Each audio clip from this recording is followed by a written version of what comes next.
امریکنوں سے زیادہ افغانستان اور عراق سے زیادہ فوجی مر چکے ہیں. ملیہ لودھی کا بیان آیا ہے کہ ہم نے 34 ارب ڈالر کا نقصان ہو چکا ہے اس وار آن ٹیرر میں. تو انہوں نے تو ہمیں پیسہ کوئی 12 ارب دیا. تو ہمیں فائنینشل نقصان بھی ہوا, اپنے لوگ بھی مروائے, صرف اس لیے کہ ہمارے سربراہ اس وقت ایک بزدل ترین آدمی تھا, ہمیں مکے دکھانے والا کمانڈو تھا.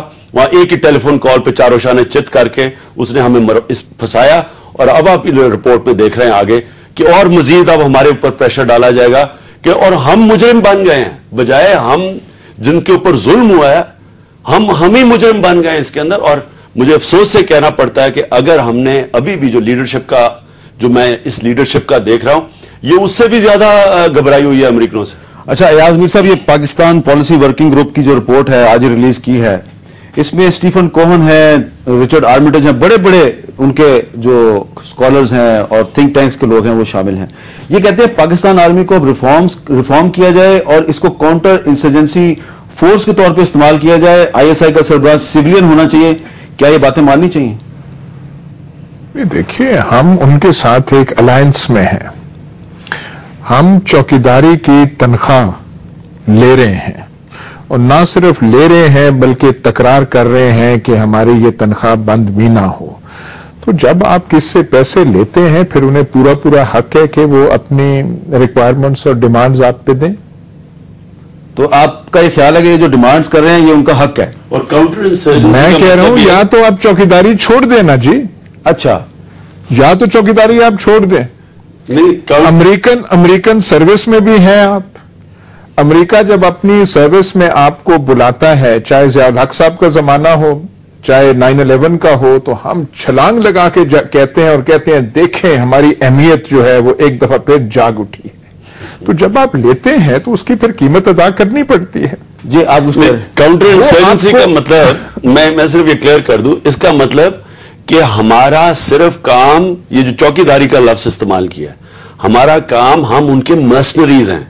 ہمارا صرف کام ان کی جنگ لڑنے کے لیے ان کے حالات جو بگاڑ دیے ہیں وہاں افغانستان میں, جو اب کلیئر ہو گیا ہے. بائی دی وے رپورٹ آئی ہے 70% افغانستان اب طالبان کے نیچے ہے. یہ انگلینڈ میں بھی رپورٹ شائع ہوئی ہے. تو انہوں نے جو وہاں گند کیا ہے, ہمارا کام ہے جھاڑو دینے کے لیے اور یہ تنخواہ مل رہی ہے ہمیں. اچھا, وہ کہہ رہے ہیں کہ ہم چوکیدار ہیں, آپ کہہ رہے ہیں ہم جھاڑو دینے والے ہیں. گندا کام صفائی کر رہے ہیں نا. میں آپ سے گزارش یہ کر رہا ہوں کہ آپ کا ملازم یا خانسامہ ہو, آپ اسے تنخواہ دیں گے تو آپ اسے چاہیں گے کہ آپ کی مرضی کا کام کرے, کسی اور کے پڑوسی کی مرضی کا کام کرے. اب آپ جو دونوں گفتگو کر رہے ہیں یہ گفتگو اس وقت تک نامکمل رہے گی جب تک کہ اس میں حکومت کا موقف سامنے نہ آئے. تو حکومت کا موقف جاننے کے لیے ایک چھوٹا سا وقفہ لیتے ہیں. وقفے کے بعد وفاقی وزیر جناب قمر زمان کارا صاحب ہمارے ساتھ موجود ہوں گے. وقفے کے بعد دوبارہ ملتے ہیں. وقفے کے بعد کیپٹل ٹاک میں دوبارہ خوش آمدید. وقفے سے پہلے ہم نے آپ کو بتایا کہ آج اسلام آباد میں پاکستان پالیسی ورکنگ گروپ, جو کہ صدر براک اوباما کو ایڈوائز کرنے کے لیے گروپ بنایا گیا, اس نے ایک رپورٹ جاری کی ہے. اس رپورٹ میں کہا گیا ہے کہ پاکستان کی حکومت کا I S I per civilian control ہونا چاہیے. قمر زمان کارا صاحب, یہ امریکن ورکنگ گروپ جو کہ براک اوباما صاحب کو ایڈوائز کر رہا ہے, وہ کہہ رہے ہیں کہ پاکستان میں آئی ایس آئی کا سربراہ سیویلین کو ہونا چاہیے. یہ ایڈوائز آپ ان کی مانیں گے؟ میری صاحب گزارش یہ ہے کہ پاکستان نے دنیا میں کسی سے بھی ڈکٹیشن نہیں لینی.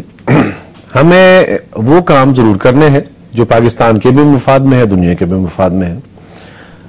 دنیا کے ایکسپیرینس سے بھی ہم نے سبق سیکھنا ہے, اس میں بھی کوئی غلطی نہیں ہے. اگر کوئی اچھا کسی کا ایکسپیرینس ہے تو آج کے اس گلوبل ورلڈ میں آپ ایک دوسرے کے ساتھ ایکسپیرینس شیئر کر سکتے ہیں. امریکنز نے بہت کچھ چاہا. ایک وقت تھا میاں نواز شریف صاحب کی گورنمنٹ تھی, ان سے چاہا گیا کہ آپ دھماکے نہ کریں, انہوں نے دھماکے کیے. اس سے پہلے ذوالفقار علی بھٹو صاحب کی گورنمنٹ تھی, ان کو تھریٹ کیا گیا کہ آپ اس کام کو بھول جائیں, ایٹمی پروگرام کو, otherwise will make a herbal example of you. وہ ایگزامپل بن گیا لیکن اپنا پروگرام نہیں چھوڑا. تو یہ اس طرح کی خواہشات ان کی ہو سکتی ہیں, ضرور ہوں گی. پاکستان میں یہ دیکھنا ہے کہ پاکستان کے اپنے مفاد میں کیا ہے. اگر پاکستان خود یہ سوچتے ہیں ہم کہ اس کا کنٹرول یا اس میں کوئی آرگنائزیشنل سٹرکچر میں تبدیلی ہے, جو بھی, مطلب میں کوئی کسی انفارمیشن بیس بات نہیں کر رہا, صرف یہ کہہ رہا ہوں کہ اگر پاکستان خود سوچتا ہے, ہماری فورسز خود سوچتی ہے, ہماری گورنمنٹ خود سوچتی ہے, تو پھر اس میں کوئی حرج نہیں ہے. لیکن کسی کی ڈکٹیشن ایسی جو ہے ان کی خواہشیں ہو سکتی ہے. یہ پالیسی